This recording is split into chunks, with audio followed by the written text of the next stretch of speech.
you probably also didn't grow up with a good model, right? You didn't grow up with parents or caretakers that showed you that you could be angry and still respectful. That if you're angry, it doesn't have to mean that you have to bring that other person down to your level. Welcome to the Marriage and Motherhood Podcast. I'm your host, Michelle Perda. As a marriage coach who's married with 3 kids, I know how easy it is for marriage to take a back seat. But unlike your parents' marriage, your marriage can feel good while raising kids and doesn't have to feel hard. It can look like having each other's backs, even flirting and looking forward to spending time with each other. And I'm here to help you. So join me here each week as we dive into what it takes for your marriage to become something you enjoy again, from how to handle conflict better and bringing that spark back into your relationship. If you're ready for your marriage to feel good again, this podcast is for you.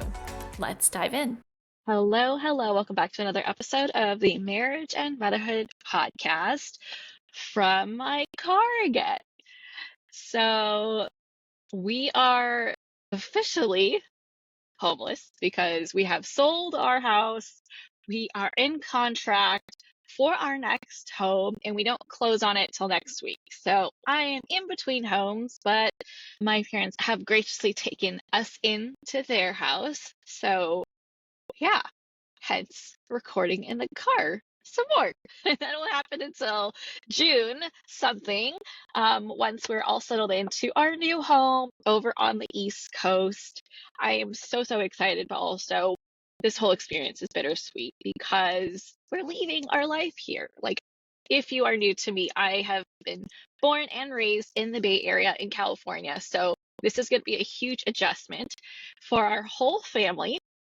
But we're also so excited at the possibility of our future, the kind of future that we have wanted for our family over in our new community.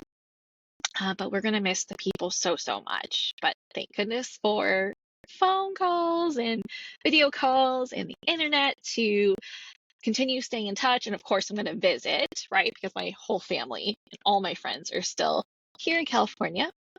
But anyway, I am back now from a 3-week vacation. We went to Japan and Korea, which I shared in a previous episode.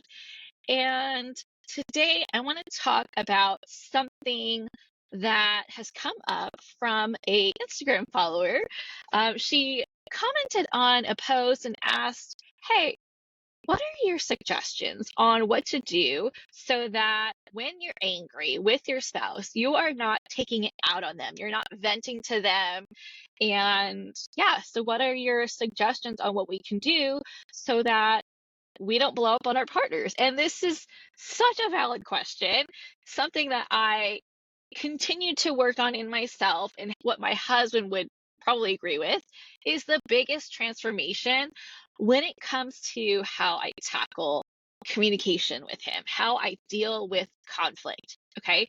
So if you are like old me and you are in conflict with your spouse and you get heated from 0 to 60 super fast, and it's almost like you lose control of yourself. You let your anger out and you just unleash on them. Okay.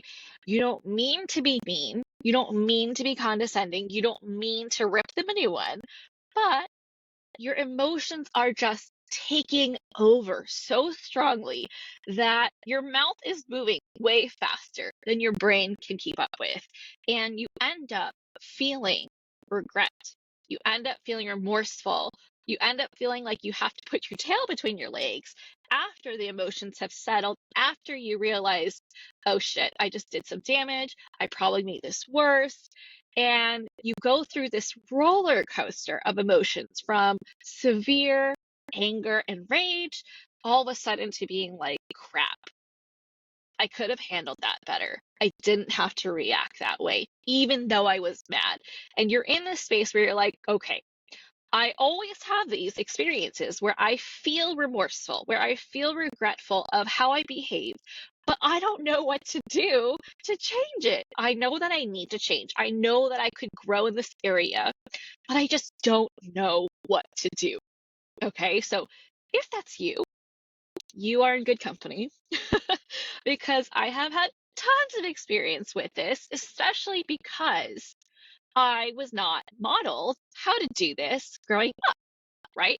And like many of my listeners here, you probably also didn't grow up with a good model, right? You didn't grow up with parents or caretakers that showed you that you could be angry and still respectful. That if you're angry, it doesn't have to mean that you have to bring that other person down to your level or even up to your level, because I feel like I'm like even more energized and I'm just really full of words, full of emotions, full of everything. And I need to settle down. I need to calm down, right? So if that's you, that's why, okay, we cannot be away unless we have been taught away, right? We are sponges as kids. And so whatever we witnessed, that's what we're going to do. And not to say that that's our parents' fault, right? Because they're doing their best. We are all different, improved iterations of the previous generation. And now you're in this place where you're like, okay, I not only want to be better than my parents, I actually want to leapfrog over what I've learned. I want to proactively do the work so that I can be who I want to be, behave how I want to behave in conflict, so that I can be a better model for my kids. So it's not just going from, let's say your parents are like version 1.0 and you're like, okay, I'll be 1.1. But instead, by doing this proactive growth work, right, by taking on this immense effort, you're saying, I want to go to maybe 2.0, maybe 3.0, right? And really set yourself up for a better future with your marriage and an even better future for your kids' relationships, because they're learning this stuff at an earlier age, hopefully before they're dating. And so the way they're approaching their romantic relationships is going to be so much healthier than what we're experiencing, right? This whole trial and error kind of situation. Okay. So my response to her, which I'll share in a little bit, has very much to do with how we parent. Okay. Now, I know this podcast is mostly about relationships, but there are so many parallels between parenting and our romantic relationship. Okay.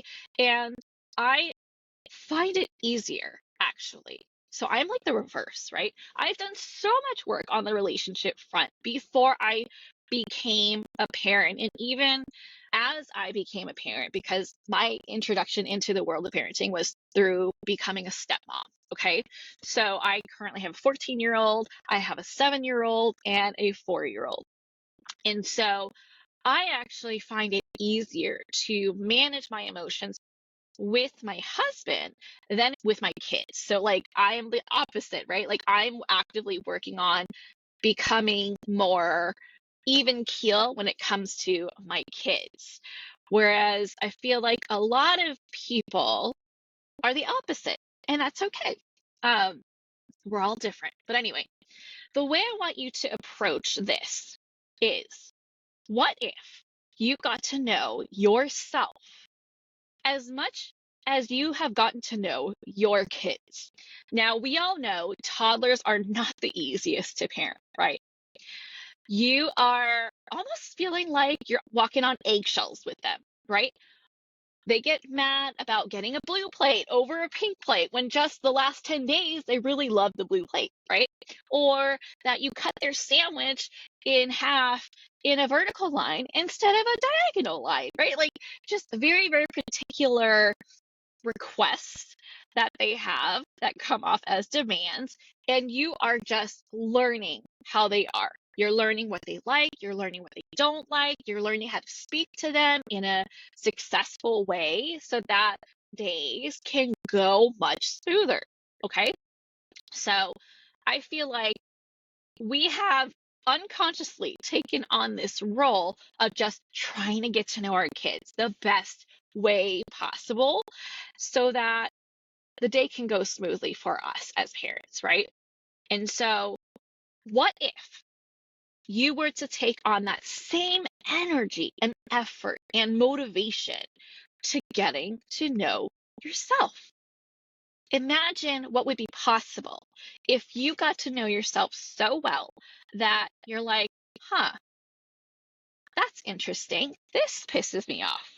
That makes me sad. That makes me frustrated. And go down your root cause analysis of asking yourself, why?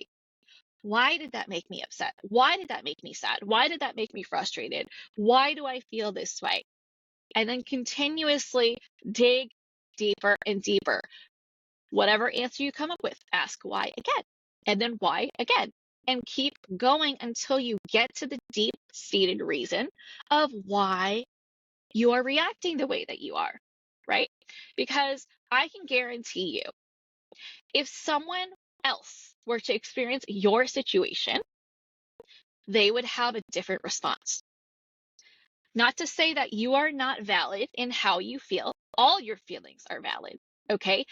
But once we understand that our past experiences, our personality, how we were raised, the different relationships we had before our marriage, and our own feeling of how much we are worth, our own self-assurance, or our lack of security within ourselves, right? AKA our insecurities, play a huge factor with how we react to different scenarios, okay?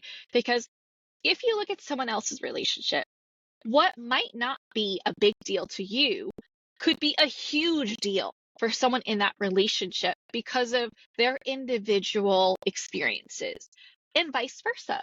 So we're all unique individuals. We're going to bring something different into the relationship. And most of the time, we don't have that figured out. We figure it out because we have this feeling that comes up, right? And most people don't make the time to figure it out. And so what happens here is when we don't take the time to figure it out, we have the same reactions that grow in intensity every single time it happens. Now, what do we say about doing the same thing and expecting the same results? It's insanity, right? And so that's why I'm always mentioning why it's so important to understand your patterns. Even if it feels like it's out of your control, things are happening faster than you can anticipate. When we take time to understand ourselves, like I said, as much as we understand and try to understand our kids, this is truly how we can start to not lose our cool as quickly, as intensely, as often. Okay? This is the work. When we're constantly just living on autopilot, well, this is how I am, take it or leave it, and you allow your emotions to dictate how you respond rather than observing, oh, I am feeling this way. I wonder why, and doing that root cause analysis, you're going to continue having the same relationship dynamic that you always had. But when you take the time to actually figure out what's going on, dig deep, right? Like peel back the layers of yourself. That's when you're going to have more opportunity to be able to experience something different in your relationship. Okay. So the woman that asked me what to do, I actually told her one of the best ways is to give yourself a timeout. Okay. Now, when we think of timeout, it could be very different. You can think of it as something negative, especially if your parents use timeout in a negative way, like you did something and you have to go spend time by yourself because you're in trouble and you have to go sit in the corner and think about it until you come out and apologize. But I want you to reframe it as something positive. Okay. Nowadays, in conscious parenting, timeouts are usually used as a way for your kids to be removed from the situation so that they can settle their nervous system and we can be present with them or we cannot, depending on what works better for them. And then we can rejoin, discuss what happened, and find a way to move forward together, come up with a solution together. Okay. I want you to think about it like that, because when we give ourselves time out, that is actually helping the relationship. You're telling your spouse by taking a time out, not that you're trying to abandon them, not that you are saying, gosh, you're pissing me off so much, I can't be near you. It's more so, I love you so much. I love and treasure this relationship so much that I know I need to remove myself from this situation so that I can calm down and come back when I am available to be more present and open and receptive to what you are saying so that we can work better together to move forward with a solution that works for both of us. But right now, I am so dysregulated. I am so overwhelmed and flooded by emotions that I'm going to say something I don't want to say, that I don't mean, and I know it's just coming straight from pure anger. Okay? Do you see the difference there? When we give ourselves time out, that's actually a practice of restraint, of being conscious in the relationship, because anybody and everyone can react. Okay, that is the easy way out. But when we react and we are not consciously thinking through, is this how I want to behave in the relationship? Is this how I want to treat my partner? It's going to cause damage to the relationship, because then you're going to behave in ways that you are going to regret. And you're going to essentially have to go back anyway and do the repair work because you said something mean, because you were passive aggressive, because you were critical, because you were judgmental. So even though it feels like it's going to take more time, by giving yourself a timeout to reflect and process your emotions before you go back, doing this is actually going to help speed up the resolution process. Okay? I know it sounds counterintuitive, and I know that's probably the last thing you want to do, because by leaving, maybe in your mind, you're like, but that means I don't care.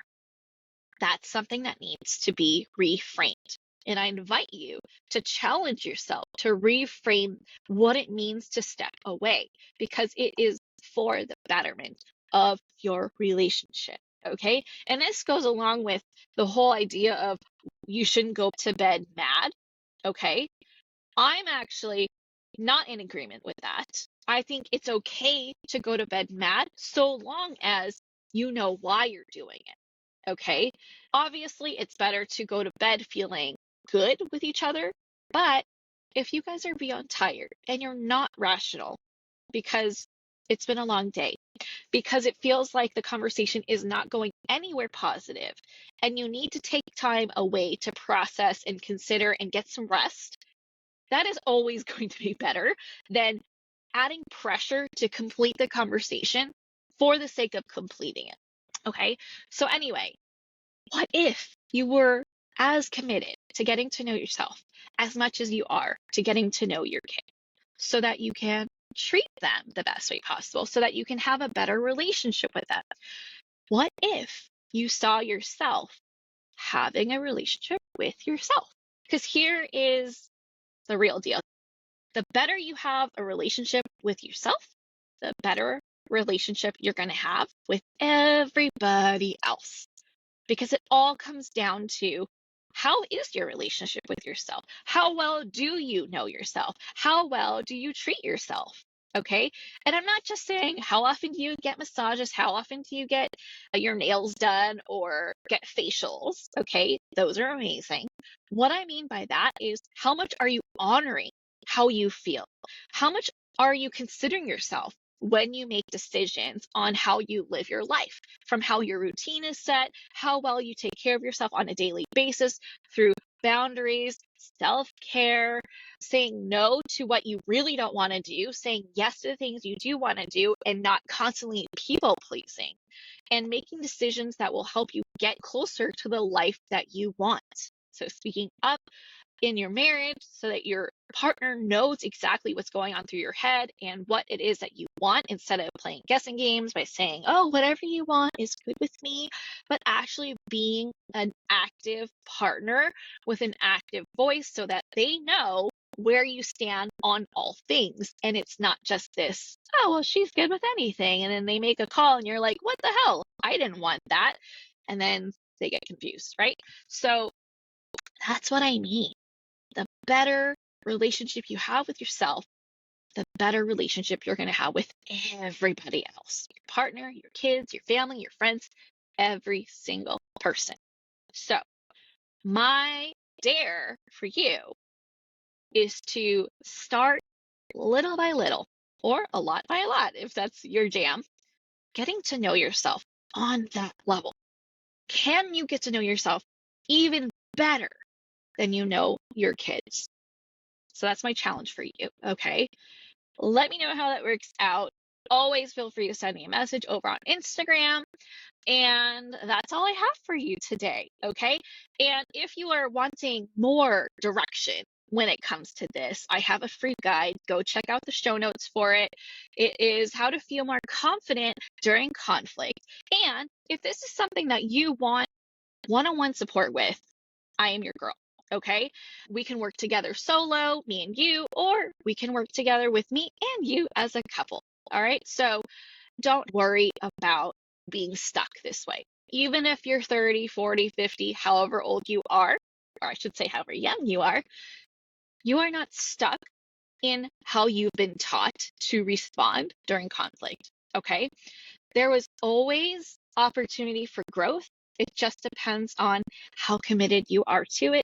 And if you're wanting support with that, that is my jam. I would love to help you improve communication in your marriage so that you can get to the more fun stuff, to making memories together, to laughing with each other, instead of feeling stuck with having simple conversations or making simple decisions together, okay? That way you can actually feel like partners, not just on paper, but in real life. All right, that's all I have for you today. I will catch you back here on the next episode. Check out that free guide or book a free clarity call with me so that we can talk about working together so I can help you get to the next phase of your relationship. All right, bye. That's it for this episode. If you enjoyed this episode and you'd like to help support the podcast, please subscribe and leave a rating and review. I would so appreciate that. And if you love what I share here, then you're going to love and want to join my free private Facebook community that's also called Marriage and Motherhood. I hope to see and connect with you in there. Otherwise, I'll catch you back here for the next episode. Bye!